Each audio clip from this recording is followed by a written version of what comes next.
Okay, good morning or afternoon, year one.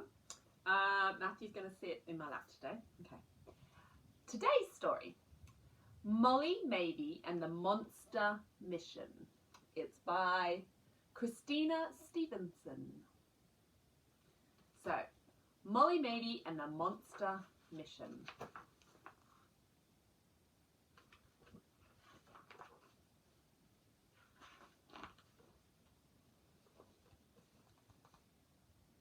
This is Smallsbury.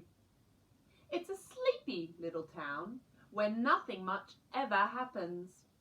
At least, that's how it might seem. In this snoringly, boringly, ordinary place, Molly Maybe was up in her treehouse with her dog by her side. Next door, Molly's neighbour, Mr. Bottomley Brown, was digging a pond in his garden when he suddenly found something rather peculiar. "Look at that, Waggy Burns," said Molly. "Whatever could it be?"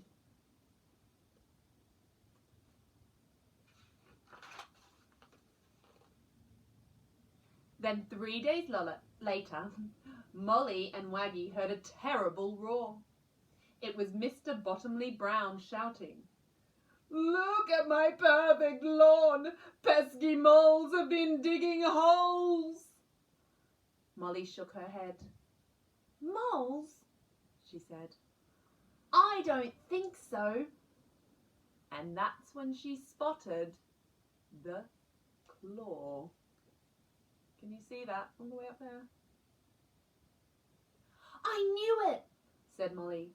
"There are monsters at work and we need to find out why. Time to go underground, Waggy Burns." Waggy wiggled his wiry whiskers and waggled off to fetch his special walkie-talkie collar.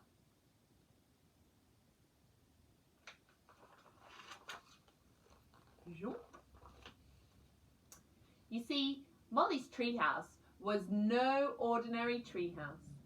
Inside, it was the best kept secret in Smallsbury. It led to a magical monster world, and Molly's marvellous Munda was the only way to get there. Down, down, round the bend, and into under Munda.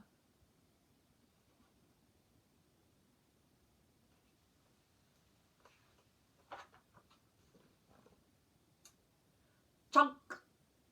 The Munda dropped them in the middle of the Merbling Wood. "Odd," said Molly. "I wonder why the Munda decided to bring us here." "Woof, woof, woof," said Waggy. "Oops," said Molly.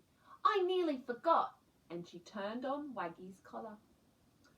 "Woof, my canine calculations tell me we need to go to town," he said, and read, "By order of the council, at noon, all monsters in Undermunda must gather in the square." "Then that's where we'll find our lawn-destroying monster," said Molly with a grin.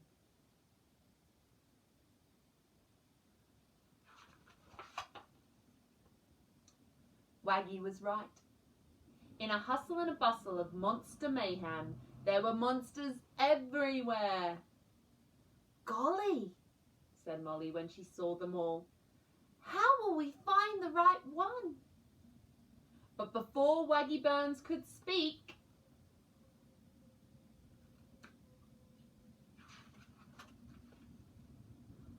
creak!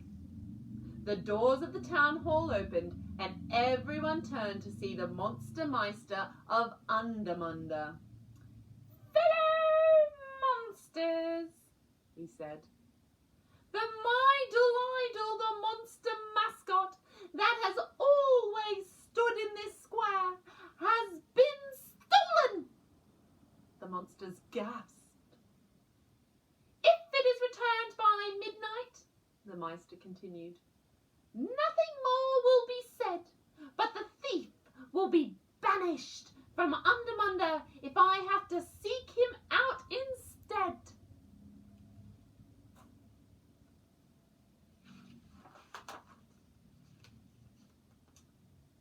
As the Meister was speaking, Molly noticed that the biggest, hairiest, scariest monster was looking shiftily down at the floor. And not only that, he had mud all over his claws. Golly, said Molly, could he be the thief and the dirt-digging monster? Waggy Burns wriggled his whiskers. Only one way to find out, he said.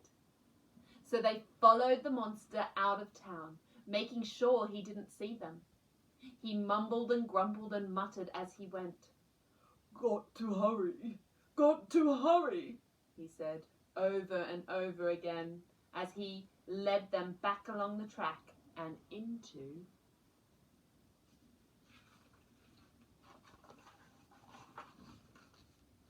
the Merbling Wood. Molly and Waggy peeped around a tree and watched him dig a hole. It's got to be here, muttered the monster. Waggy's whiskers wiggled again as he whispered to Molly. Doggy deduction leads me to believe this monster is searching for something, and he's been digging holes from under Munda to Mr. Bottomley Brown's perfect lawn. I said it wasn't monster holes, squealed Molly, bouncing about with glee.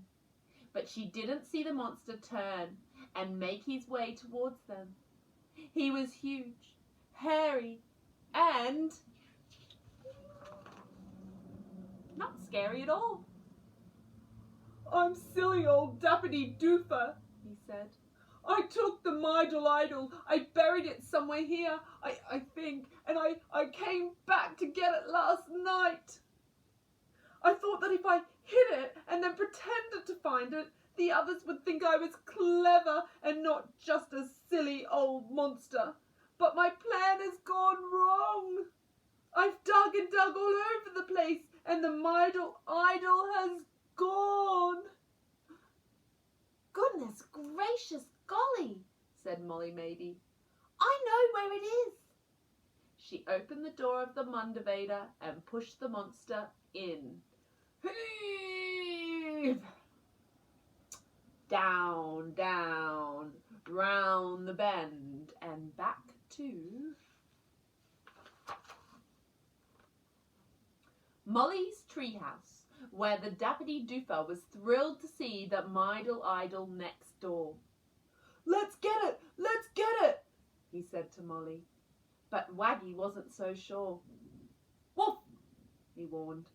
His collar only worked in under Munda. And Molly Mady saw the Vector Spectre Mole Detector Model 303 screeches if anything touches your lawn. Money back guaranteed. That, said Molly. Well, we can't. Mr. Bottomley Brown he'll hear us.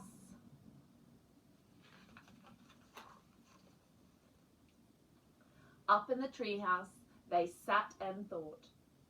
3 months of cocoa later, I've got it, said Molly. The perfect plan. And there's an awful lot to do. So, the perfect plan. The treehouse, a tightrope, Molly, there's a hook, the Meister idol, Vector Spectre. What do you think she's going to do? We need to find a rope, a big hook, a catapult, and a really special something to put in place of the Meister idol so Mr. Bottomley Brown doesn't notice it's gone. It took the rest of the day to get ready, but when everyone in Smallsbury had gone to bed, it was time for the perfect plan. But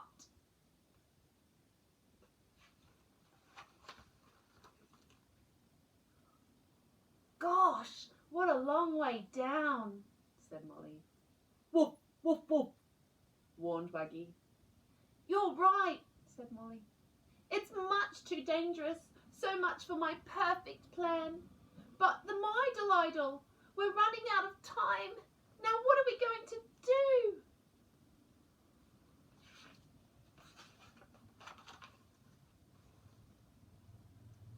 Dappity Doofer to the rescue.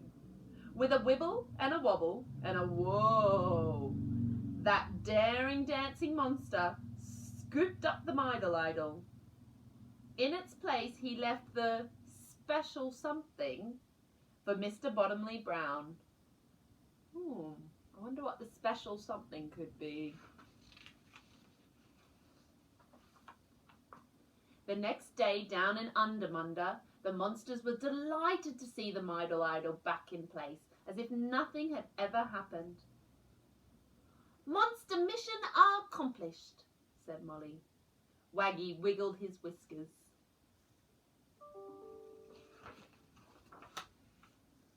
While up in Smallsbury, Mr. Bottomley Brown came out to admire his garden, where he found the special something.